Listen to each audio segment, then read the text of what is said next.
What's up, Wizards? It's time for Rule Zero, the show that helps you prepare for the best game of Commander.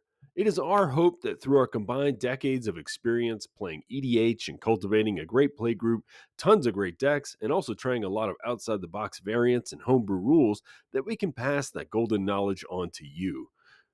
This week on the podcast, we're talking about the evolution of birds in Magic and why a commander that often sees CEDH play is actually the perfect commander for a high powered, casual avian extravaganza.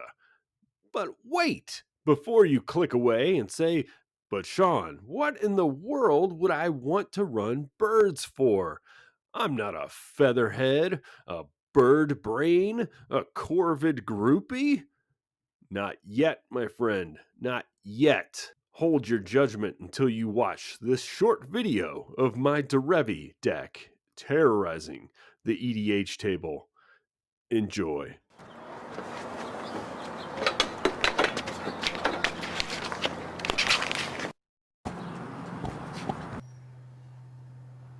Shit, here they come!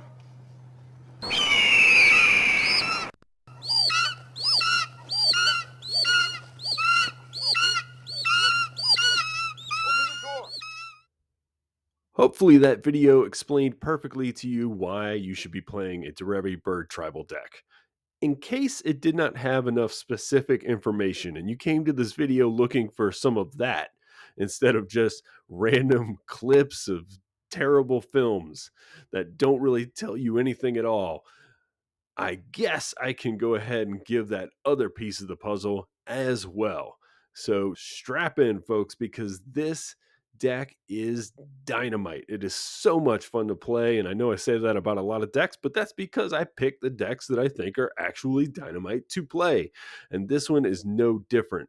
The amount of control you feel while playing Derevi Bird Tribal is off of the charts. You will not feel as if you do not have answers to almost any situation in the game, that you can't control the battlefield as you wish. And then on top of it all, attack with a gigantic bird army, and no code hanger wielding opponent will be able to stop you. What you can expect from this video is as follows. 1, the best birds. 2, synergy pieces that go super well with Derevi. 3, using Derevi as a traffic controller in all kinds of awesome and bizarre, cool ways. And then finally, the avian assault, which is the end goal of the deck. So let's talk about the 5 best birds in the deck. And we would be remiss not to talk about the commander itself. Derevi Imperial Tactician, a 2/3 bird wizard legendary creature for a green, a white, and a blue. It has flying.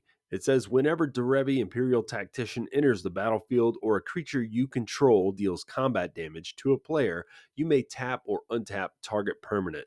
And then special ability, which is the bane of like a lot of players' existences.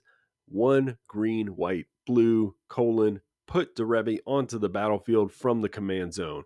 And if you haven't played with Derevi or seen it played yet, what that means is that this comes out of the command zone without paying any commander tax and at instant speed, which allows for all kinds of shenanigans, which we will get into in part 3.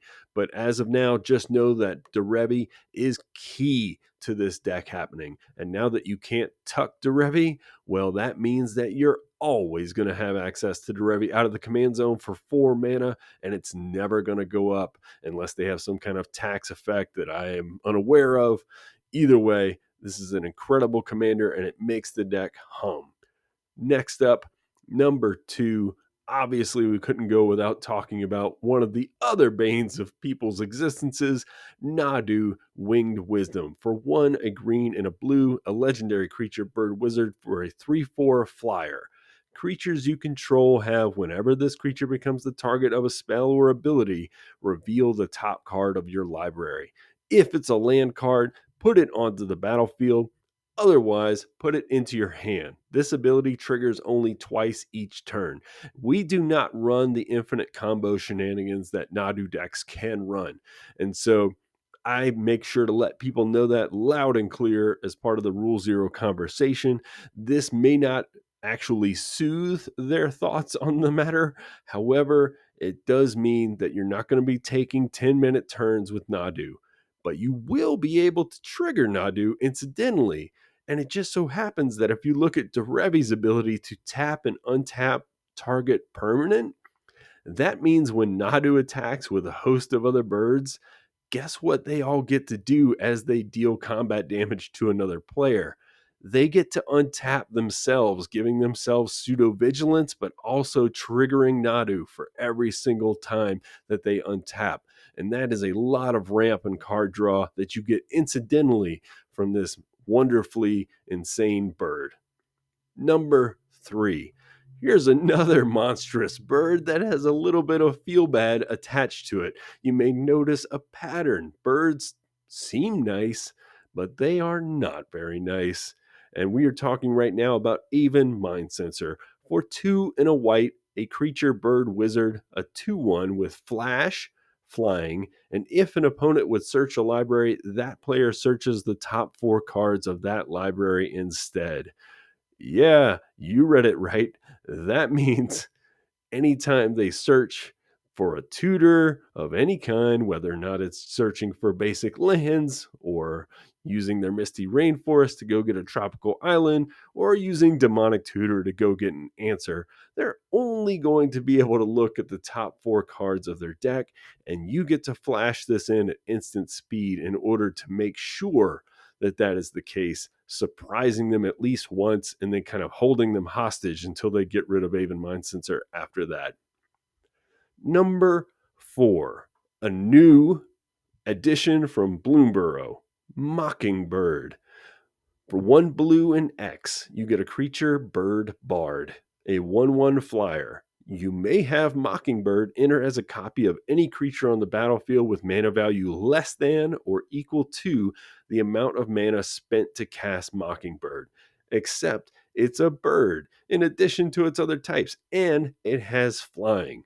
So, whatever the best creature is on the board, you get to have a copy of it as long as you can pay its exact mana cost.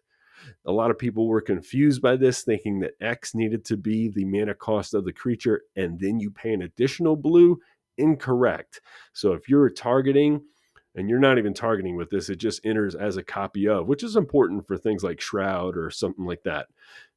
If you are trying to copy, say, a 6 mana creature on the other side of the battlefield, just say a Sun Titan to make it simple, all you need to pay to have a flying bird Sun Titan is 5x and 1 blue, equaling a total of 6. And now you can go to town bringing back all of your Judge's Familiars and Cartographer's Hawks and River Hoopoos and all kinds of other birds that we won't get a chance to talk about in this section of the video. Have fun. Number 5, Skyway Robber. For 3 and a blue, you get a creature bird rogue. It has flying. It's a 3/3, by the way. It has escape. Pay 3 and blue, exile 5 other cards from your graveyard. You may cast this card from your graveyard for its escape cost. So the flavor of this is a bird breaks into a building or breaks into the abyss, and then it gets to escape and take something with it, which comes from the next ability. Skyway Robber escapes with, quote, whenever Skyway Robber deals combat damage to a player, you may cast an artifact, instant, or sorcery spell from among cards exiled with Skyway Robber without paying the mana cost. So Skyway Robber needs to make contact with another player, and then it gets to cast the thing for free that it stole out of the graveyard. It's kind of a neat flavor card. In the art, if you're listening to the podcast, you can see it blowing up out of a building with shattered glass all over the place and some kind of magical artifact in its claw. So, love this card. And for an honorable mention, one of the game-changing cards that comes back from way back in the past of Magic, but it's still great today, particularly in bird decks, Kanji, Airy Keeper. 2, a white and a blue for a bird legend. And I don't know if it's a bird wizard, but the old card doesn't show the errata. So regardless, you have a 2/2 bird for 4. Doesn't sound great. It has kicker, 2x. So With kicker 2x, what happens is this flying bird kanji comes into play. If you paid that kicker, you put X feather counters on it. And for every single feather counter on kanji, all birds get +1/+1. This is your crater hoof behemoth. You don't need necessarily to give everything trample, because when you are flying in the air, as we've learned in many episodes of this show and also just playing Magic in general, very few people have a lot of flying blockers. All of your little bird tokens will now become as big as much mana as you have. I know I worded that weirdly, but as much mana as you can pump into kanji, that's how big those things will be. And hopefully, kanji is the one that comes down and is one of the ways that you can end the game, but it is not the only way. Next up, let's talk about some outside the box synergies and strategies that Derevi presents. The thing that makes this deck hum is honestly the ability to tap or untap any permanent on the battlefield and at instant speed. It opens up so many interesting lines, and the fact that you have access to Derevi for 4 mana from the command zone at instant speed at any point allows for all sorts of different takes. Number one, defense. In a pinch, Derevi can tap down the biggest attacker on the battlefield at instant speed if you choose to flash Derevi in before they go to combat. Or you could flash into Derevi during the opponent's upkeep, tap down to their biggest mana producing artifact or scariest land like a Gaia's Cradle, so that they can't use it during the main phase. They won't be able to float that mana into the next phase because it is during the upkeep, and they will lose it. This puts opponents in a difficult situation, and Derevi is capable of these kind of little strange little lines of play that don't always come up, but when they do, it can mean the difference between winning and losing. One more turn in this game is maybe all you need to be able to stomp on that opponent. Next, offense. What if you needed to clear an insane flying blocker? Derevi comes in and taps that person down. Simple, right? Now, let's look at some really interesting synergies within the deck itself, not just playing off of opponents' creatures that you can use these tap and untap abilities on. We already mentioned Nadu. Nadu is a great addition to this deck because being able to tap and untap your own birds to give them pseudo vigilance will also trigger Nadu, which will get you a farcical amount of card advantage. Next, you can also use that tap and untap ability on your own permanents. And we intentionally run a lot of permanents that can benefit from this sort of strategy. First up, let's look at some of these enchantments. Instead of ramping in the traditional way, although we do have, I think, some Far Seeks and Into the North and other spells that for 2 mana can get a land, we also run enchantment ramp, such as Utopia Sprawl. For 1 green and enchantment aura, enchant Forest. Utopia Sprawl enters the battlefield, choose a color. Whenever Enchanted Forest is tapped for mana, its controller adds an additional 1 mana of the chosen color. So this land is now going to tap for 2 of 2 different colors, typically, but maybe just 2 green if you really need that. And we also run Wild Growth. Very similarly, 1 green, enchant land. Whenever enchanted land is tapped for mana, its controller adds an additional green. More flexible in what you can enchant, as you do not need to cast it on a forest. However, it only makes an additional green and not necessarily fixing you for blue or white or something else. These lands will make double now, and that's awesome. We also run in that vein a lot of non-basic lands that will tap to add more than 1 mana. One of those is awesome in this deck. It's called a Lotus Field. It has hexproof. When Lotus Field enters the battlefield tapped, sacrifice 2 lands. Heavy cost. However, you can tap it to add 3 mana of any 1 color. And so with Derevi or any kind of bird that hits somebody with Derevi out, you get to now untap that land at least once per turn. So that's 6 mana with just 1 land. We also run all of the bounce lands. So Selesnya Sanctuary, Simic Growth Chamber, and also Azorius Chancery. These lands bounce a land back to your hand, but they tap for double, either white or blue, green and blue, or white and green. It's almost like you have a sort of feast and famine, if you're familiar with that card, where it allows you to untap all of your lands when you deal combat damage to a player. That is Derevi with birds. And it's amazing because you just get to constantly spend twice as much mana as everyone on the table, so long as you have your hand full of cards, which we'll get to in a moment. But here's some other lands that you may want to untap, or other permanents you may want to untap as well. Gavany Township. It is a land. It adds colorless, or for 2, a green and a white, you tap it to put a +1/+1 counter on each creature you control. This is a way that you can make all your birds a lot bigger, and now you can do that twice in a turn, or potentially more. So, next up, another land that we want to look at isn't initially a land at first. And in fact, we have 3 of these cards. They all came from Ixalan. Thank you, Ixalan. First, search for Azcanta. For 1 and a blue at the beginning of your upkeep, look at the top card of your library. It's an enchantment.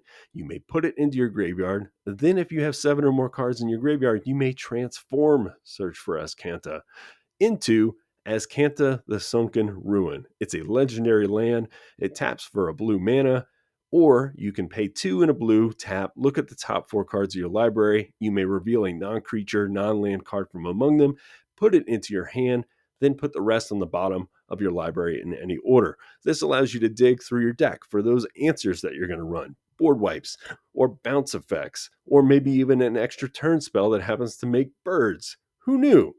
Now, next up, we want to talk about Growing Rights of Itlimoc, another very powerful land or enchantment land in the deck. Starts as 2 and a green, legendary enchantment. Growing Rights of Itlimoc enters the battlefield. Look at the top 4 cards of your library. You may reveal a creature card from among them and put it into your hand. Put the rest on the bottom in any order. At the beginning of your end step, if you control 4 or more creatures, which in a bird deck that makes a lot of tokens, it's possible, you get to flip it into Itlimoc, Cradle of the Sun. For tap, add a green, or tap, add a green to your mana pool for each creature you control. This is a Gaia's Cradle. In effect, it takes a lot of work to flip it, but if you don't have 500, 600 extra dollars laying around, this will do in a pinch. So, finally, this is one of my favorites. This one is so ridiculous, and I never see anyone play it unless they're playing Derevi, Dowsing Dagger. 2 colorless for an artifact equipment. When Dowsing Dagger enters the battlefield, target opponent creates 2/0/2 green plant creature tokens with Defender. Equipped creature gets +2/+1. You pay 2 to equip it. Whenever equipped creature deals combat damage to a player, you get to transform Dowsing Dagger. So basically, you're going to cast this. It's going to give somebody 2 plant tokens, which don't matter because those things don't fly. You will equip this to one of your birds. You want to do this basically all in the same turn that you cast it so as to catch somebody off guard. And as soon as you hit somebody with a bird, which is very easy to do because no one runs flying blockers, you get to flip this thing into Lost Veil, a land that taps to add 3 mana of any one color to your mana pool. And you have that for the rest of the game, so long as they're not running things like strip mine and stuff, and they really try to get you. The thing is, they're going to need to run a lot of strip mines because there's a lot of lands or a lot of things that flip into lands in this deck that are all pretty scary, including things like Ancient Tomb and stuff like that. So who knows what they'll hit, but for the time being, you're going to have a blast. You're going to be able to make so much mana with Derevi. And that goes into a pool of things that you can spend on stuff like that Gavany Township activation. So there are a lot of ways in this deck to also spend that mana as well. So the next 2 portions of the video we're going to talk about are card draw, and then finally, how do we win the game? How do we wrap it up, take the trophy home, etc. Let's talk about some of the spells that are very flavorful and or very powerful in this deck. Now, with birds, you get to run some pretty sweet spells that you don't get to run anywhere else, including this oldie but goodie, Airborne Aid. For 3 and a blue, a sorcery, draw a card for each bird in play. You're going to have plenty of birds on the table that this 4 mana draw spell is going to draw you at least 3 or 4 and potentially 5 or 6 or 7. Next up, we have Winged Words or Winged Words. This spell costs 1 less to cast if you control a creature with flying, so instead of 2 and a blue, it will cost you 1 and a blue, and it simply says draw 2 cards. Next, we have Distant Melody. For 3 and a blue sorcery, choose a creature type, draw a card for each permanent you control of that type. Obviously, the creature type is going to be birds, right? There we go. And yet again, like I said, there's so many card draw spells for birds that it makes it so that with all that mana you produce by Derevi, you can constantly refill your hand. It's not a problem. And so for this spell, which appears to be very expensive, it actually is not hard to cast in this deck. It is a fuse card, Beck and Call. Beck is a green and a blue sorcery. Whenever a creature enters the battlefield this turn, you may draw a card. And then Call is a sorcery spell for 4, a white and a blue. Put 4 1/1 white bird creature tokens with flying onto the battlefield. So the idea is you want to fuse this. You want to cast this for 8. That sounds a little over the top, but in Derevi, it's not hard. And so what will happen is you'll create 4 bird tokens, and then you'll draw a card for each bird that enter the battlefield. So for 8 mana, you get 4 1/1 flyers and 4 cards, and that's at minimum. That doesn't include any birds that may enter the battlefield in addition to this. So because this says whenever a creature enters the battlefield this turn, you may draw a card. I'm assuming that's some kind of like static effect that lasts over the span of the turn. Somebody check that in the rules for me. Regardless, you're going to draw 4 at very least. So awesome. Then we've got even more, and we've got some new spells from more recent sets. So this one's great too. Winged Portent for 1 and 2 blue, instant speed. It has a cleave cost for 4, a green and a blue. We'll explain what that means in a second. But the card says draw a card for each creature you control.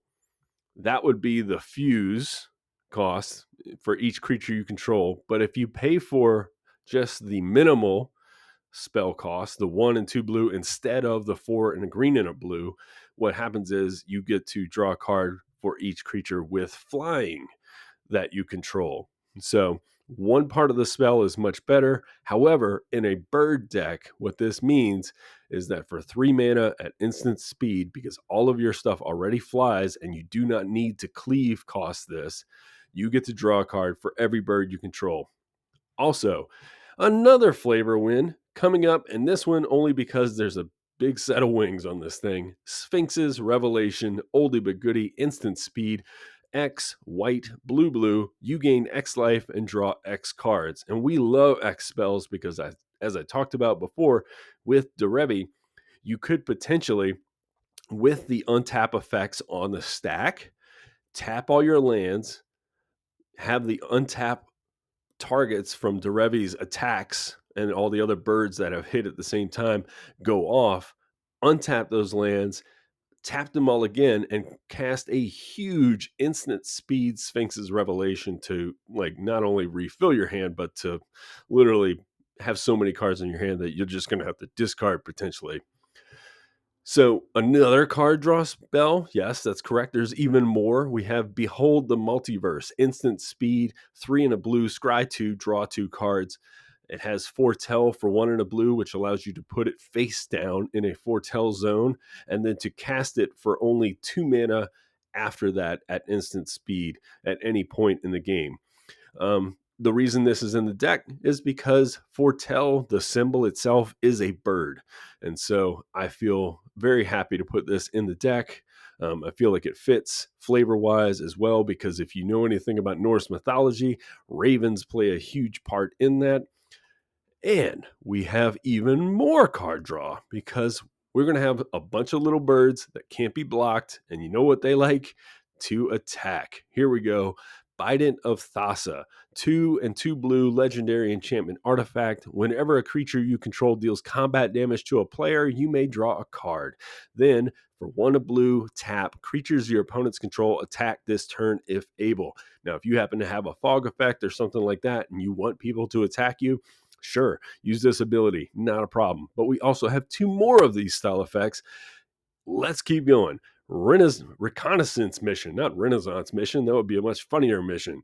Reconnaissance mission, 2 and 2 blue enchantment. Whenever a creature you control deals combat damage to a player, you may draw a card. You can also cycle this card away for 2 colorless in a pinch if for whatever reason you're just digging for answers and you're not trying to set things up. Finally, Kindred Discovery and the art from the Forgotten Realms set has a family of crows, and there's some chickens, and there's all kinds of birds on this thing. So this is the perfect art for this deck. And if you don't run this art, you have to, at least in Derevi. Like, you have to trade it out at some point, whatever the other art with a merfolk on it is, and get the bird art. You got to get the bird art. Put a bird on it. So, anyways, Kindred Discovery, 3, 2 blue enchantment. When Kindred Discovery enters the battlefield, choose a creature type. Whenever a creature you control of the chosen type enters the battlefield or attacks, draw a card. That includes things like blink effects. So not only is this like a cast and make the creature come into play, but you could blink the creature into play somehow, and that will allow you to get more card draw. Like, this thing will draw out your entire deck because it is not a May. So you kind of have to be wary of that at some points. Yeah, so just be mindful that you're not going to draw out your entire deck if you have a huge bird army. And we have more. I'm telling you, there's so much card draw in this deck. You will never feel like I don't have things to do because this deck is full of card draw. Let's look at the lands. We have Minas Tirith, and the full stretched out art has these wonderful birds flying around this wonderful fortress. It is a legendary land, enters the battlefield tapped unless you control a legendary creature. You can tap it to add 1 white, or you can pay 1 colorless and a white, tap it, draw a card, activate only if you attack with 2 or more creatures this turn. Not hard and bird tribal. Not only do we have that, but we have this. We're going to end on this awesome, incredibly old, wonderful card that you get to play only in bird tribal. Seaside Haven, a land. Tap, add 1 colorless to your mana pool, or pay a white and a blue, tap, sacrifice a bird, draw a card. I don't love bird sacrifice. Obviously, that goes against the ethos of the deck a little bit. However, in a pinch, you gotta do what you gotta do. And that means avian murder, I guess. As long as you can draw that extra card, I'll forgive it. Okay, so you ask, how do I actually win the game? I guess you've told me how to draw cards. You've told me how that I can create all this mana, and maybe I can do things like Gavany Township to slowly build up my bird army. But is there anything more explosive than that? And I will say yes and no. Like, a lot of this deck is incremental advantage. Bird pecks add up. So if you're dealing 4 or 5 damage in the air every turn, eventually you will kill people, of course. However, if you want to have those bigger wins, you'll go for something like Kanji Airy Keeper kicked in order to make all those birds gigantic. And by all those birds, yes, you only have 21 birds officially in the deck. You do, however, have backup. And the way that you have backup was with cards like Battle Screech. Battle Screech is 2 and 2 white, create 2 1/1 white bird creature tokens with flying. Then it has this really cool flashback ability. Flashback, tap 3 untapped white creatures you control. So flashback is just a mechanic that lets you cast the spell out of the graveyard again. But this one doesn't require any mana. So let's say you have Derevi on the battlefield, you cast Battle Screech. Now, all you need to do to cast this with flashback is to tap Derevi and the 2 white birds that you just made, and you'll make 2 more white birds. So right there, with just 4 mana and a turn's worth of time, you've made a small bird army that you can start attacking with, and then the shenanigans just go off from there. Another spell that we have is Migratory Route. 3, a white and a blue sorcery, create 4 1/1 white bird creature tokens with flying. Great. We have that other card draw spell we talked about before, Beck and Call, that allows you to make 4 birds. We have, and I mentioned this one earlier, Alrund's Epiphany. For 5 and 2 blue, a sorcery, you create 2 1/1 blue bird creature tokens with flying. Then you take an extra turn after this one and exile Alrund's Epiphany. This has a foretell cost. So it's another foretell card. They can't always tell what the card will be with foretell, because another good foretell card is Doomscar. It's a board wipe. So it's not entirely predictable what those face down cards may be. Um, and so when you do that, you create these 2 bird tokens, and then you get an extra turn to take advantage of the bird tokens themselves. It's pretty amazing, but it doesn't end there. We have more bird production. This is a really fun one from a Lara block. Flurry of Wings. Green, white, blue, instant. Very important. You put X 1/1 white bird soldier creature tokens with flying into play, where X is the number of attacking creatures. This operates in 2 ways, and I love the flexibility of everything in this deck. It's one of the things that brings me a lot of joy. It, there's a lot of decisions in this game, so it's not the easiest deck to play. But when you know how to make those decisions right, oh, it's so satisfying. This can be played as a fog effect. I have a bunch of things attacking me. There's a Scute Swarm army.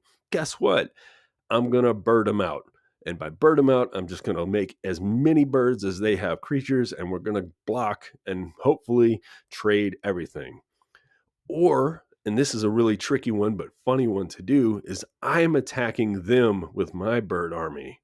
And now there are a couple birds that care about how many birds you have. One of those is Skycat Sovereign. White and a blue, a 1/1 flyer. Skycat Sovereign gets +1/+1 for each other creature you control with flying. It can also make catbirds, which are the most adorable tokens ever. Now, where this comes into play is I'm going to attack with my Skycat Sovereign. And maybe if someone doesn't block and they don't have Flurry of Wings on their radar, what you can do is you can cast Flurry of Wings after blockers have been declared or not declared, and then create a ton more birds to hit the battlefield, which will send Skycat Sovereign's power through the roof. That is a potentially game-ending play. Seriously. So, how do we protect a lot of these shenanigans? Well, we run plenty of counter spells. We've got Mana Drain and Dovin's Veto and Arcane Denial. But you know what else we've got in birds that fits the theme? We have the brand new Strix Serenade. For a 1 blue instant counter target artifact, creature, or planeswalker spell, its controller makes a bird token. Or we have Swan Song, instant speed, 1 blue, counter target enchantment, instant or sorcery spell. Its controller puts a 2/2 blue bird token onto the battlefield with flying.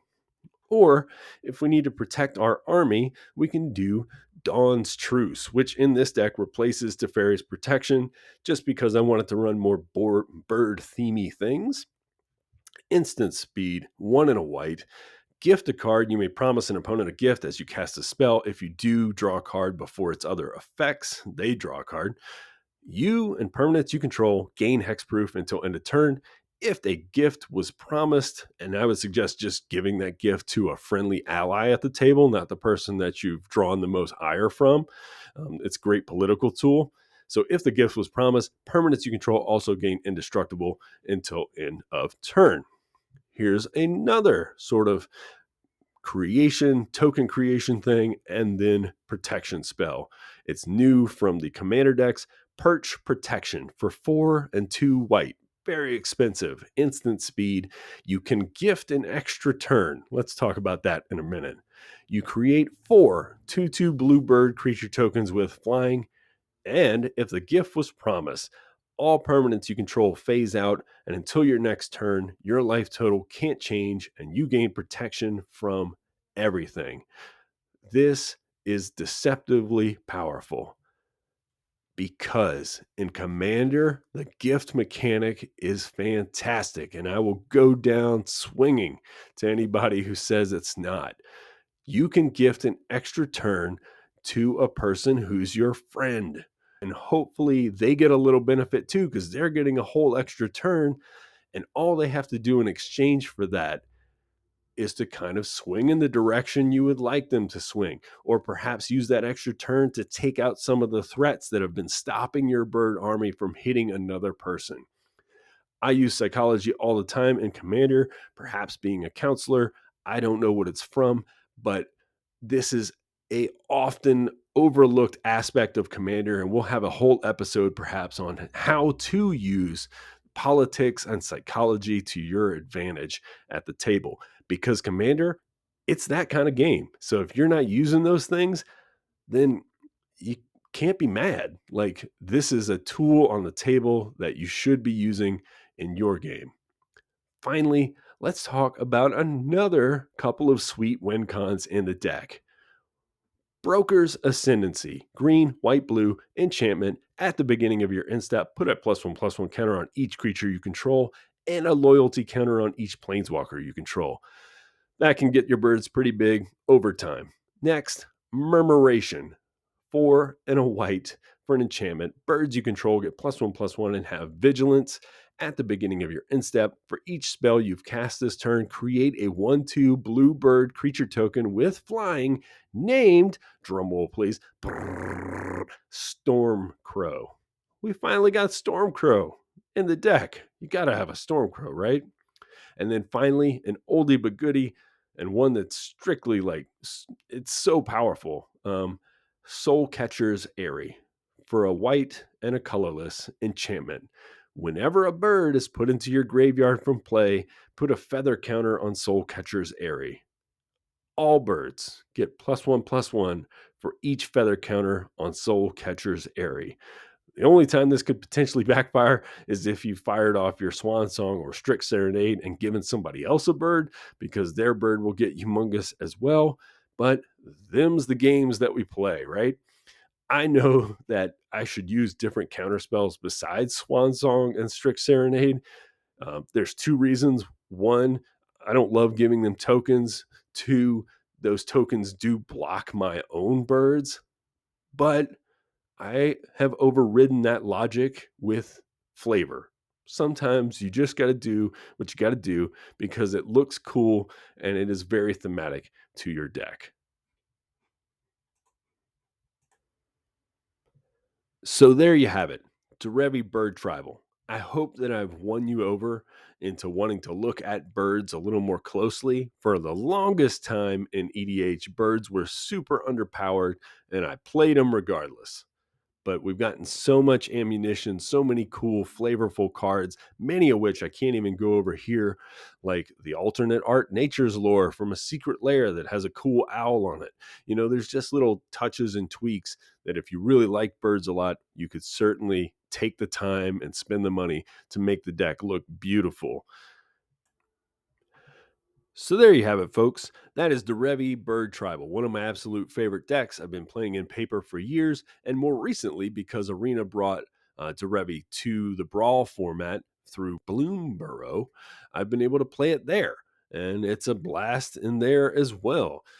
If you would like to find a list for this deck, and I suggest that you do because there's so many cool little flavorful things, for instance, like the Swords to Plowshare and the Path to Exile, that are almost obligatory in the EDH deck, both having bird theme to them. There's a lot of ways to customize and tweak decks. What can I say? If you want to check that list out, it is in the description below, and you can kind of follow us on Moxfield for more great deck ideas as well. You can email us with your own deck ideas, your own thoughts on the Derevi Bird Tribal or any other kind of bird at rule0podcast@gmail.com. That's the number 0. You can find us on Twitter and share a more direct, quick line with us at rule0podcast. That's again the number 0. Or like, share, subscribe, comment on this YouTube below, because you know what?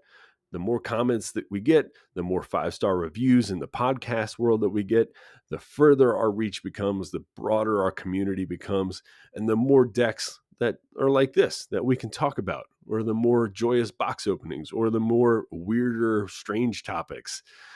Next week, I think we're even doing a topic that may be about like comedy and magic. Who knows where that's going to go, but we're going to talk to a person who's pretty dang funny on their own, a creative writer with a bent for lots of punnage. So look forward to that as well. And the more that you guys share and listen, the more inspired I am to do these kind of things. Here's the part where I would typically let you know that in Magic, there's no problem that a Rule Zero conversation cannot solve.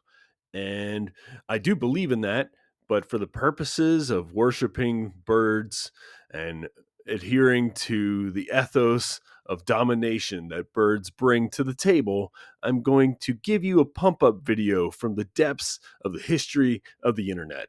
It is absolutely stunning, and if you don't enjoy it, let your voice be heard in the comments below. I'm not sure many will agree with you because this video is fantastic. Go forth, my avian friends, and destroy.